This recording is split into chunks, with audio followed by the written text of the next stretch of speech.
Field marshal Asim Munir का US की soil पर खड़े होकर भारत को खुली धमकियां, इसका क्या मतलब है? पाकिस्तान के इस कॉन्फिडेंस की क्या वजह है? आज की इस वीडियो में हम देखेंगे पाकिस्तान के आर्मी चीफ का अमेरिका का 2 महीनों में ये दूसरा विजिट। पहले ट्रंप के साथ मुलाकात और अब यूएस आर्मी के टॉप ऑफिशियल्स के साथ मुलाकात, और उसके बाद पाकिस्तानी कम्युनिटी से खिताब जिसमें इंपॉर्टेंट बातें की गई हैं और भारत को कुछ पैगामात दिए गए हैं। आज की इस वीडियो में हम देखेंगे इस विजिट की सिग्निफिकेंस, पाक अमेरिका ताल्लुकात किस डायरेक्शन में आगे बढ़ रहे हैं और भारत को एक बार फिर वार्न क्यों किया गया है। आइए जानते हैं।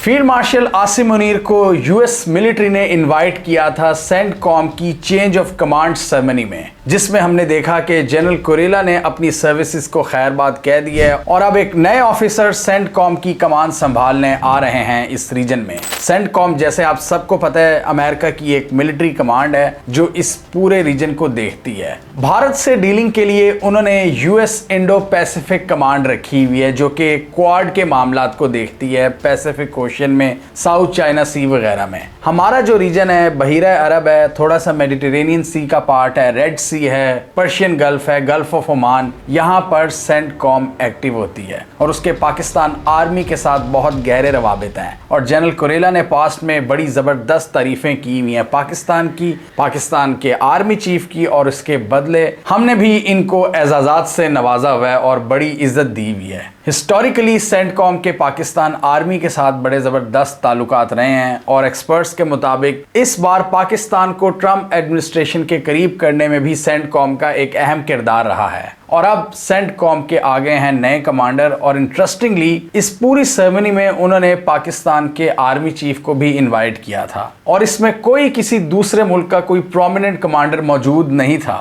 यहाँ पर फील्ड मार्शल की मुलाकात नए सेंटकॉम के कमांडर से भी हुई जो कि हैं एडमिरल ब्रैड कूपर। यानी इस बार अमेरिकियों ने सेंटकॉम के लिए एक नेवी कमांडर का इंतखाब किया है। पाकिस्तान की बात करें तो तीनों सर्विसेज में सबसे ज़्यादा प्रोमिनेंट आर्मी होती है, जबकि यूएस की बात करें वहाँ पर नेवी भी बहुत पावरफुल होती है। वहाँ की नेवी के जो एडमिरल्स होते हैं वो भी टॉप पोजीशंस पर जाते हैं, और इसी तरह यूएस का chairman joint chief of staff भी किसी सर्विस से उठा लिया जाता है, जबकि पाकिस्तान में मोस्टली ये पोजीशन भी आर्मी के पास ही रिटेन रहती है। तो एडमिरल ब्रैड कूपर होंगे अब सेंटकॉम के नए कमांडर, जिनके पाकिस्तान के साथ ताल्लुकात बातचीत जारी रहेगी। और इसके अलावा यूएस की बात करें तो वहां पर मिलिट्री की top position chairman joint chief of staff होता है, जबकि पाकिस्तान में ट्रेडिशन के मुताबिक आर्मी चीफ ज़्यादा प्रोमिनेंट होता है। तो उस तकरीब में यूएस का टॉप मिलिट्री ऑफिसर भी मौजूद था, यानी chairman joint chief of staff general Dan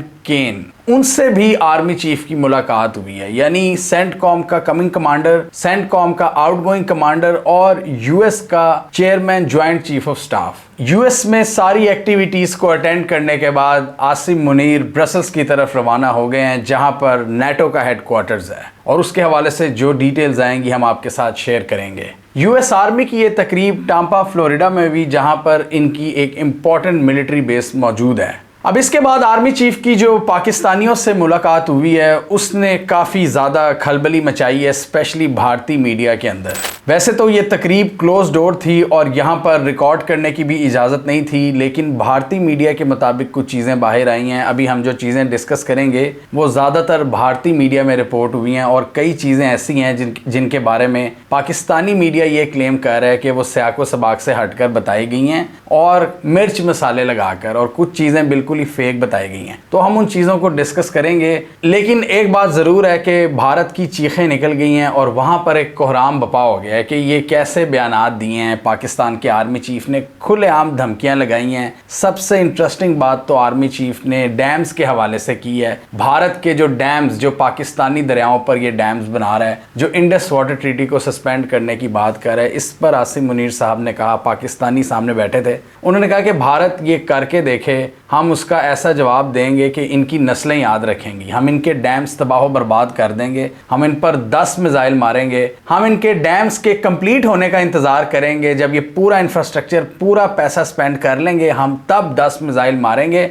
और इनके डैम्स को तबाह बर्बाद करके रख देंगे। हमारे पास मिसाइल्स की कमी नहीं है। और इंडस वाटर ट्रीटी को सस्पेंड करके अगर आप एक पूरी सिविलाइजेशन को पानी से महरूम करना चाहते हो तो ये आपकी भूल है। पाकिस्तान आपको ऐसा सबक सिखाएगा कि आप याद रखेंगे। और भारतीय मीडिया के मुताबिक पाकिस्तानी आर्मी चीफ यही नहीं रुके, उन्होंने भारत के इंडस्ट्रियल सेंटर्स को तबाह करने की भी धमकी दी कि हम ईस्टर्न साइड से शुरू होंगे और वेस्टर्न साइड पर आएंगे, भारत की पूरी इंडस्ट्री को तबाह बर्बाद कर देंगे। उन्होंने कहा कि हम एक न्यूक्लियर नेशन हैं, हमें अगर किसी ने तबाह करने की कोशिश की तो हम भी आधी दुनिया को साथ लेकर ही तबाह होंगे। यहाँ पर मोस्ट प्रोबेबली उनका इशारा भारत की तरफ था, यानी भारत की आबादी की बात करें तो 1.5 बिलियन की आबादी है। तो आसिम मुनीर साहब का डेफिनेटली ये मतलब तो नहीं था कि हम साथ अमेरिका को भी लेकर तबाह होंगे या यूरोप को।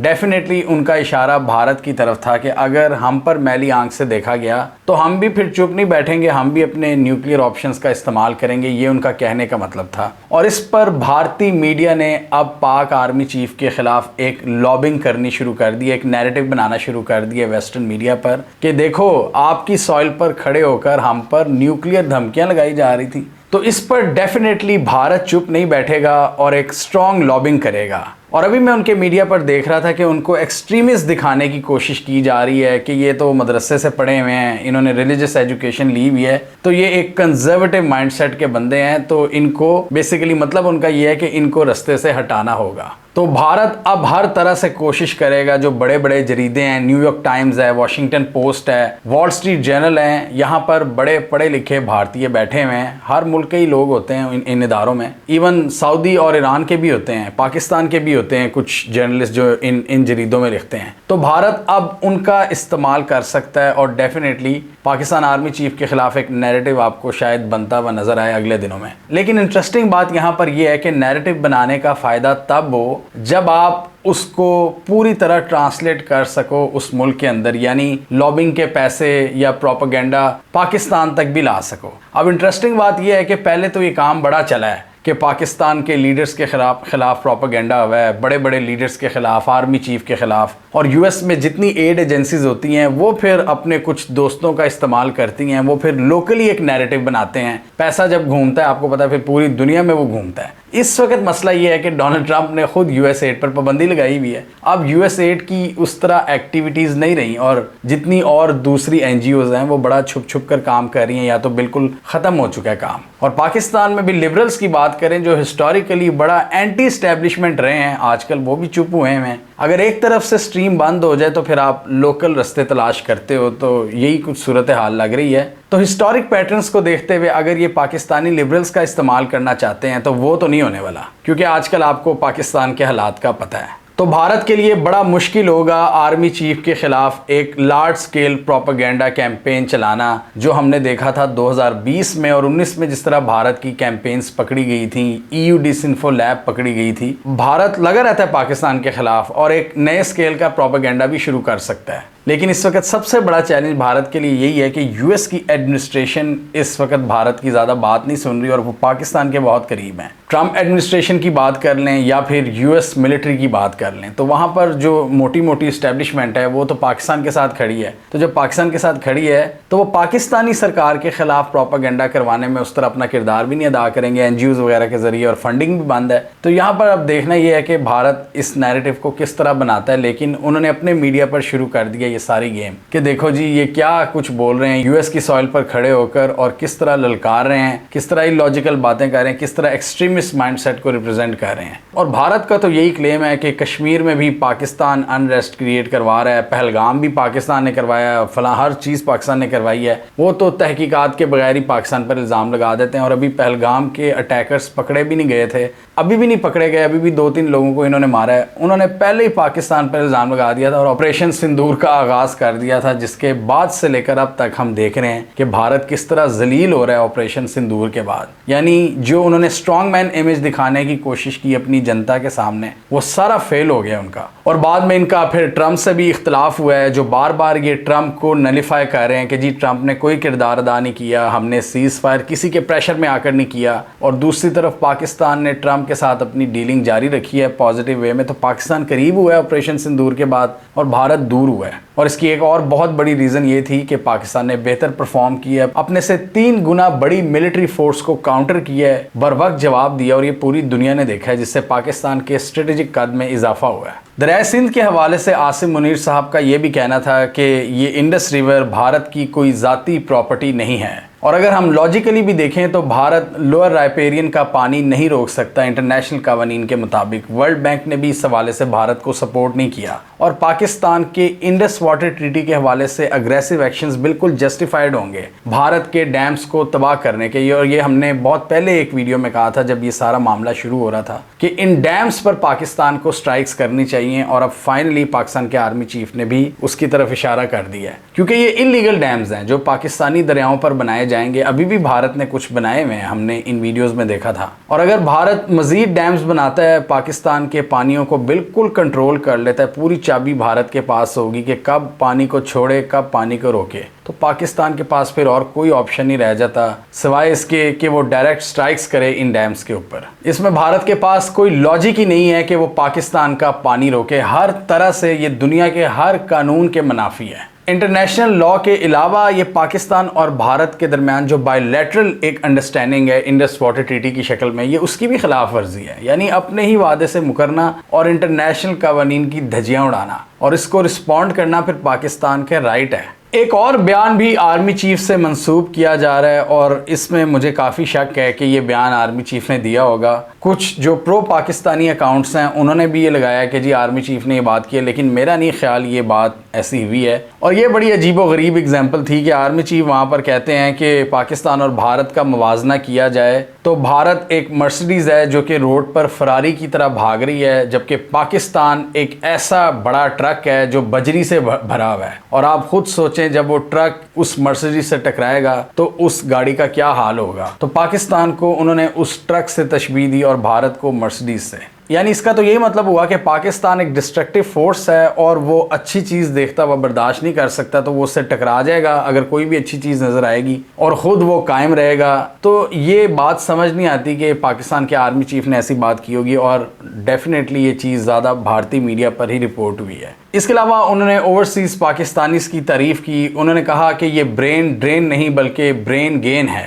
जो बात ये पहले भी पाकिस्तान में कह चुके हैं। इसके अलावा उन्होंने सोशल मीडिया के जो पोटेंशियल थ्रेट्स हैं उनसे आगाह किया कि सोशल मीडिया एक बहुत पावरफुल एंटिटी है, लेकिन बहुत से नेगेटिव लोग इसको इस्तेमाल कर रहे हैं और दुश्मन भी इसको प्रोपेगेंडा के लिए इस्तेमाल कर रहा है पाकिस्तान के ख़िलाफ़। उन्होंने भारत को कहा कि आप स्पोर्ट्समैन स्पिरिट का मुजाहरा करें और अपने लॉसेस का खुलकर बताएं, क्योंकि पिछले दिनों हमने एक और मुज़क्का खेज़ बयान देखा है भारत के एयर चीफ की जानिब से, और उन्होंने कहा है उनको 3 महीने बाद ये याद आया तकरीबन 100 दिन बाद कि हमने भी पाकिस्तान के 6 जहाज़ गिराए थे। आउट ऑफ नोवेयर वो एक नए स्टेटमेंट के साथ सामने आए हैं। ऑपरेशन सिंदूर भारत को बार बार हॉन्ट कर रहा है, बार बार एक नई स्टेटमेंट के साथ आते हैं। कभी कहते हैं हमारे जहाज़ नहीं गिरे थे, फिर इनके जो CDS हैं वो कहते हैं कि लॉसेस हुए थे, हमने तैयारे ग्राउंड कर दिए थे, फिर इनके चीफ कहते हैं कि नुकसान तो बड़े हुए थे लेकिन हम उसकी तादाद नहीं बता सकते, हम उसकी डिटेल्स नहीं बता सकते, फिर कहते हैं हमने पाकिस्तान के 6 तैयारे गिराए, फिर रोते भी हैं कि जी हमें टाइम पर इक्विपमेंट नहीं मिला, प्रोक्योरमेंट नहीं हुई, गवर्नमेंट पर तनकीद करते भी नज़र आते हैं। तो यहाँ एक क्लियरली नज़र आता है कि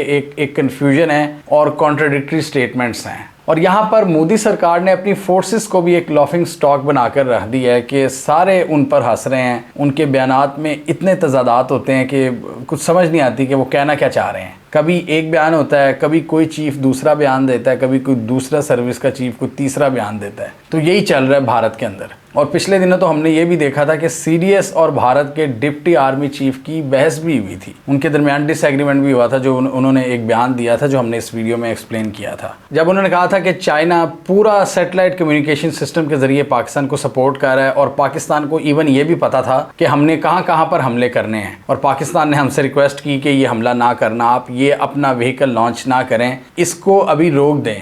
ये भारत के डिप्टी आर्मी चीफ ने स्टेटमेंट दिया था। फिर उन्होंने बात की भारत की रॉ की इलीगल एक्टिविटीज़ की, जो इन्होंने पूरी दुनिया में करने की कोशिश की और उसमें फिर पकड़ा गया। अब एक बार फिर चुप होकर बैठ गए हैं। एक्स्ट्रा जुडिशियल किलिंग भारत ने जो करवाई हैं कनाडा में, कतर में, पाकिस्तान में। कुलभूषण यादव की एग्जाम्पल दी कि किस तरह उसने सबोटाज एक्टिविटीज़ में हिस्सा लिया हुआ है और CPEC को तबाह करने की कोशिश की है। उन्होंने डोनाल्ड ट्रंप की लीडरशिप की तारीफ की कि किस तरह बर वक्त उन्होंने डिसीजंस लिए हैं और बहुत से कॉन्फ्लिक्ट्स रुकवाने में अपना किरदार अदा किया है। कश्मीर की उन्होंने बात की कि भारत भूल जाए कि कश्मीर भारत का हिस्सा है। ये एक अनफिनिश्ड इंटरनेशनल एजेंडा है जिसको UN की करारदादों के मुताबिक कंप्लीट होना चाहिए। अब इस पूरे सिनेरियो को अगर हम देखें, आर्मी चीफ के US के विजिट्स, पहले डोनाल्ड ट्रंप के साथ मुलाकात और अब US की टॉप मिलिट्री लीडरशिप से मुलाकात, इससे जाहिर होता है कि आर्मी चीफ ने एक बहुत बड़ी विक्ट्री सिक्योर की है भारत के मुकाबले में। पहले ऑपरेशन सिंदूर में जिस तरह भारत को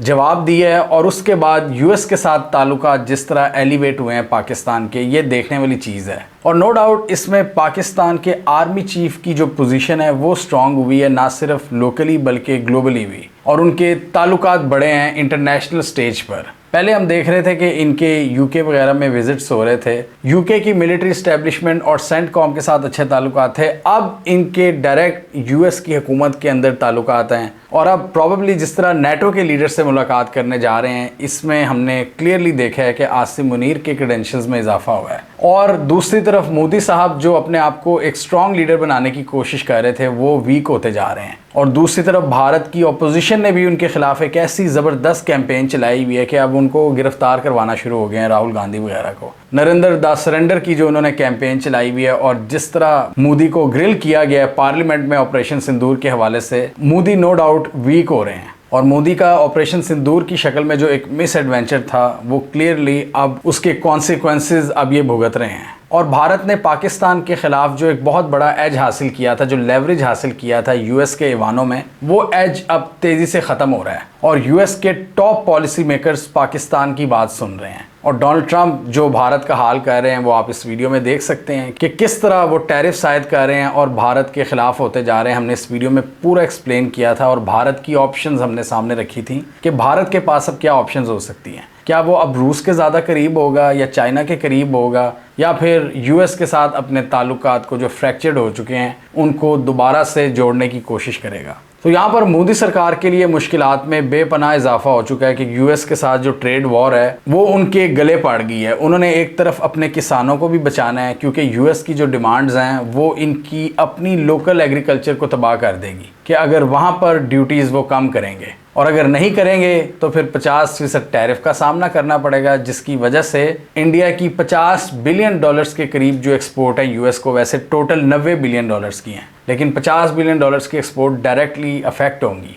और भारत की एक बहुत बड़ी मार्केट जो थी अमेरिका वो मुतासिर हो जाएगी। और यही इख्तलाफ की वजह है डोनाल्ड ट्रंप और मोदी में। ट्रंप का हमने एक्सप्लेन किया हुआ है कि वो बहुत से मुल्कों के साथ जो ट्रेड डेफिसिट थे उसको कम कर रहे हैं। पाकिस्तान एक ऐसा मुल्क है जो ज़्यादा चीज़ें बनाता ही नहीं है। हमारी तो $7 बिलियन की एक्सपोर्ट थी, वो ट्रंप ने बर्दाश्त कर ली और हम पर भी 19% टैरिफ लगाया जो पहले से बहुत ज़्यादा है। और हमें एक ट्रेड डील भी दे दी है, बदले में हमने बहुत कुछ दिया डोनाल्ड ट्रंप को। हमने उनके साथ हिस्ट्री की पहली US पाक ऑयल डील की है। इसके अलावा हमने क्रिप्टो की डील की है, मिनरल्स के हवाले से ऑफर्स हैं, US कंपनीज अब आएंगी इन डोमेन्स में, मादनियात और तेल के चक्कर में। और इसके अलावा ट्रंप को नोबेल पीस प्राइज़ के लिए भी नॉमिनेट कर दिया है पाकिस्तान ने। तो ट्रंप को तो पाकिस्तान ने बहुत खुश किया है और जवाब में ट्रंप ने भी पाकिस्तान को बहुत दफ़ा अच्छे कलमात से याद किया है कि आई लव पाकिस्तान, पाकिस्तानी बड़े अच्छे प्रोडक्ट बनाते हैं, आसिम मुनीर से मिलकर मुझे बहुत अच्छा लगा। तो इस वक्त की जो करंट सिचुएशन है, पाकिस्तान अमेरिका के बहुत करीब हो चुका है जबकि मोदी सरकार बहुत दूर हो चुकी है।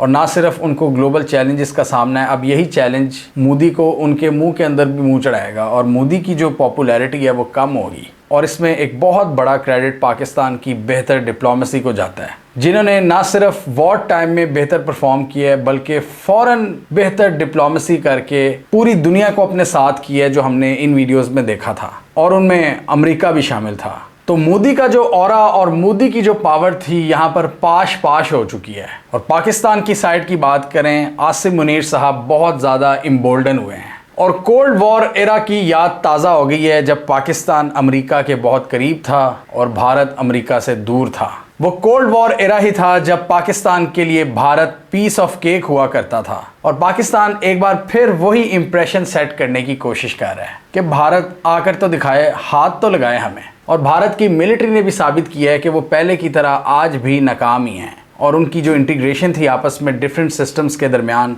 वो फेल हो चुकी है। हमें कमेंट सेक्शन में बताइए आपके ख्याल में ये इक्वेशन आप कितने लंबे अरसे तक देख रहे हैं कि पाकिस्तान अमेरिका के बहुत करीब होगा और भारत अमेरिका से दूर रहेगा। क्या ये चंद महीनों की बात है या अगले कई सालों में एक स्ट्रेटेजिक टोन सेट होने जा रही है? आप क्या समझते हैं? कमेंट कीजिए। इसके अलावा हमारा यूट्यूब चैनल सब्सक्राइब कर लो, साथ ही वो बेल आइकॉन भी दबा लें ताकि वो स्टोरीज दुनिया भर से पाकिस्तान से जिनकी मेन स्ट्रीम मीडिया पर प्रॉपर कवरेज नहीं होती, हमारे प्लेटफॉर्म के थ्रू आप तक टाइम पर पहुंच जाएं।